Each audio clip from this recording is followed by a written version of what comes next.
எல்லா புகழும் என் அப்பன் முருகனுக்கே. இன்றைக்கி நம்ம பழனி மலையில் உள்ள திரு ஆவினன்குடியை பற்றி தான் பார்க்க போகிறோம். திரு ஆவினன்குடி தான் 6 படை வீடுகளில் 3வது படை வீடாக இருந்ததாக சொல்லப்படுது.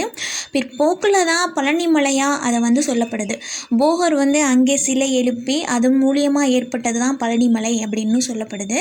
ஆனால் ஆதி காலத்தில் இருந்த 3வது படை வீடு திரு ஆவினன்குடி தான். இந்த திரு ஆவினன்குடி அப்படிங்கிற அந்த பேருக்கே ஒரு பெரிய வரலாறு மாதிரி சொல்கிறாங்க. அந்த இது திரு என்றால் லக்ஷ்மி, ஆ என்றால் காமதேனு, வினன் என்றால் சூரியன், கு என்றால் பூமாதேவி, டி என்றால் அக்னி.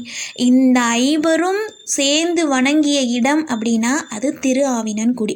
அப்போ அந்த தலம் எவ்வளோ பிரசித்தி பெற்ற தலமாக இருக்கும். அதனால தான் பழனிமலைக்கு வர்றவங்க முதல்ல திரு ஆவினன்குடியில் உள்ள முருகரை வழிபட்டு பிறகு பழனிமலையில் உள்ள முருகரை வழிபடணும் அப்படின்னு சொல்கிறாங்க. திரு ஆவினன்குடியில் உள்ள முருகர் குழந்தை வேலனாக காட்சி கொடுக்குறாரு. அதுவும் மயில் மேலே அமர்ந்து அவர் காட்சி கொடுக்குறாரு. இந்த மயில் மேலே அமர்ந்து அப்படின்னா அது நிறையா இடங்களில் அவர் மயில் மீது அமர்ந்து காட்சி கொடுக்கல. ஒரு சில இடங்களில் மட்டும்தான் அவர் மயில் மேலே அமர்ந்து காட்சி கொடுக்குறாரு. வாங்க கோயிலுக்குள்ளே போகலாம். உள்ளே வந்தோன்னா ஃபஸ்ட்டு கொடிமரம் இருக்குது. கோயிலுக்குள்ளே உள்ள வெளிப்பிரகாரத்தை ஃபஸ்ட்டு வழிபட்டுடலாம். அப்புறம் உள்ளே போகலாம். உள்ளே ஃபஸ்ட்டு இருக்கிறது விநாயகர் இருக்கார். அவரை உக்கி போட்டு அவரை வழிபட்டுட்டு அதுக்கப்புறம் நம்ம பிரகாரம் வரலாம். பிரகாரத்தில் உள்ள அதிசயம் என்ன அப்படின்னா 2 சிவபெருமான் 2 அம்மன் இருக்காங்க. அதாவது அண்ணாமலையார் உண்ணாமுலை நாயகி அம்மன், அப்புறம் சொக்கலிங்கேஸ்வரர் மீனாட்சி அம்மன் அவங்க இருந்து காட்சி கொடுக்குறது நம்மளுக்கு இன்னும் ரொம்ப விசேஷமானது. எல்லா கோயில்லையுமே சூரியன் சந்திரன் 2 பக்கம் இருந்து காட்சி கொடுக்கறது போலயே இங்கே அருணகிரிநாதரும் நக்கீரரும் இருந்து நம்மளுக்கு அருள் புரிகிறாங்க. அவங்கள தாண்டி போனோம்னா ஒரு குட்டி சஷ்டி மண்டபம் இருக்குது. மண்டபத்தை தாண்டி போனோம்னா தல விருஷம் இருக்குது. இங்கே உள்ள தல விருஷம் என்ன அப்படின்னா நெல்லி மரம். இது ரொம்ப விசேஷமான தலமாக போற்றப்படுது.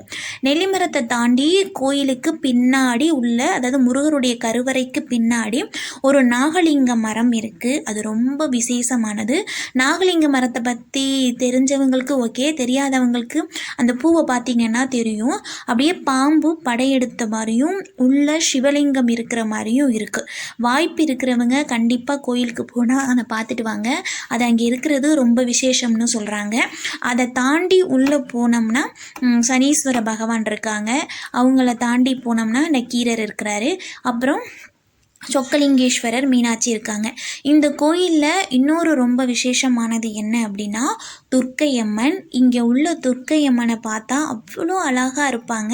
எப்போதுமே அவங்க சந்தன அலங்காரத்தில் இருக்கிற மாதிரியே இருக்கும். ஏன்னா நான் இங்கே கோயிலுக்கு போகும்போதெல்லாம் அவங்க அப்படி தான் இருக்கிற மாதிரி. ரொம்ப நாளாகவே எனக்கு அது என்ன சாமின்னே தெரியாமல் நான் போய் வழிபட்டேன்.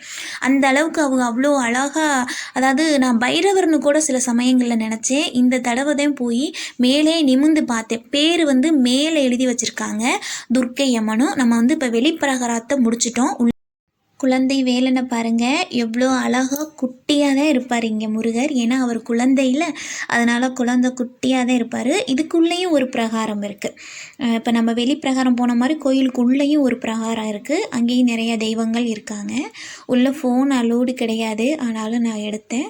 இவர் தான் குழந்தை வேலன். மயில் மீது அமர்ந்து எப்படி இருக்கிறாருன்னு பாருங்கள். இங்கே குழந்தையாக இருக்கிறாரு. பழனி மலையில் கொஞ்சம் வளர்ந்த பையனாக இருப்பார். அவ்வளோதான். நல்லபடியாக முருகரை தரிசனம் பண்ணிட்டு வந்துட்டிங்களா?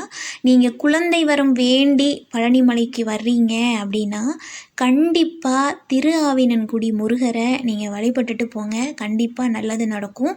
ஏன் அப்படின்னு நான் சொல்கிறேன் அப்படின்னா, நீங்கள் வர்ற சமயத்தில் ஒரு சமயங்களில் திரு ஆவினன்குடியுடைய நடை சாத்தப்பட்டிருக்கு, திற போட்டிருக்காங்க, அபிஷேகம் நடக்குது, இப்போ பார்க்க முடியாது, கொஞ்சம் நேரம் ஆகுது அப்படின்னு சொன்னாங்கன்னா நீங்கள் உடனே நம்ம பழனிமலைக்கு தானே வந்திருக்கோம், இதை அப்புறம் பார்த்துக்கலாம், எப்போவாது டைம் இருந்தால் பார்த்துக்கலாம், இப்போ நம்மளுக்கு நேரம் ஆச்சு, பஸ்ஸுக்கு போகணும் ட்ரெயினுக்கு போகணும்னு உடனே கிளம்பி பழனிமலைக்கு போயிட்டு வந்துடாதீங்க. எவ்வளோ நேரம் ஆனாலும் உன்னைய பார்க்காம போக மாட்டோம் முருகா அப்படின்னு நீங்கள் நின்று குழந்தை வேலனை பார்த்துட்டு போங்க. அவர் நம்மளை சோதிக்கிற விஷயம் என்னென்னா, என்னைய நீ பார்க்குறியா இல்லையாங்கிறது தான். அதனால் குழந்தை வரம் வேண்டி வர்றீங்க அப்படின்னா கண்டிப்பாக முருகரை பார்த்துட்டு கண்டிப்பாக முருகரை பார்த்துட்டு வாங்க. உங்கள் கூட இருக்கிறவங்க இல்லை நேராச்சு வாப்பா போவோம்னு சொன்னாலும் மாட்டேன்னு சொல்லிடுங்க. ஏன்னா என்னுடைய அனுபவத்தை நான் உங்களுக்கு சொல்கிறேன். குழந்தை வேலன் நம்மளை சோதிக்கிற விதமே அதுதான். குழந்தை வேண்டி நீங்கள் வர்றீங்கன்னா உங்களுடைய மனவேதனை எவ்வளோ இருக்குன்னு எனக்கு நல்லா புரியும். ஏன்னா நானும் அதே வேதனையை அனுபவிச்சிருக்கேன். அதனால் இவரை கை விட்டுறாதீங்க. அவரை பார்த்துட்டு உன்னை நான் பார்க்காம நான் போக மாட்டேன்னு நீங்கள் நில்லுங்க. அவர் உடனே உங்களுக்கு காட்சி கொடுப்பாரு. கண்டிப்பாக நம்பிக்கை வைங்க. இப்போ பழனிக்கு வர முடியாதவங்க, நாங்கள் ரொம்ப தூரத்தில் இருக்கிறவங்களா இருந்தாலும் மனதார நீங்கள் குழந்தை வேலன்ட்ட வேண்டிக்கிங்க. சீக்கிரமே உன்னுடைய ஆலயத்துக்கு வரணும்னு நீங்கள் முருகரை நினைங்க. கண்டிப்பாக அவர் ஒரு வாய்ப்பு நம்மளுக்கு கொடுப்பாரு. குழந்தை வாய்ப்பு வரம் எல்லாருக்கும் கிடைக்கும். முருகனை நானும் உங்கள் எல்லாருக்காகவும் வேண்டிக்கிறேன். எல்லா புகழும் என்ன